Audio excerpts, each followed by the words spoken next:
పాట నా ప్రాణం ఉన్నంత వరకు ఉంటుంది, పాడతా వాళ్ళందరి కోసం, మహానుభావుల కోసం, నా జాతి కోసం పాడి వినిపిస్తా. కానీ కేవలం పాట పాడేవాడిగా మాత్రమే, కట్టెలు కొట్టేవాడిగా మాత్రమే కాదు, కట్టెలు మూట కట్టేవాడిగా మనం ఉండాలని నేను భావిస్తున్నా. ఆ క్రమంలో అందరూ కూడా అందరూ సహకరించాలని కోరుతున్నా. ఎవ్వడు చెప్పిండురా మీరెక్కువ జాతోళ్ళని, మీకేడా రాసిండురా మేము తక్కువ జాతోళ్ళని.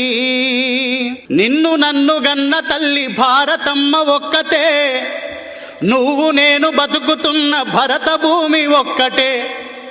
నీకు నాకు నడుమ కులం అడ్డు గోడ ఏందిరా, నీకు నాకు నడుమ కులం అడ్డు గోడ ఏందిరా. ఈ కులం అనే కుళ్ళును రాసిన గాడిది కొడుకు ఎవడురా, ఎవ్వడు చెప్పిండురా మీరెక్కువ జాతోళ్ళని, ఏడా రాసిండురా మేము తక్కువ జాతోళ్ళని.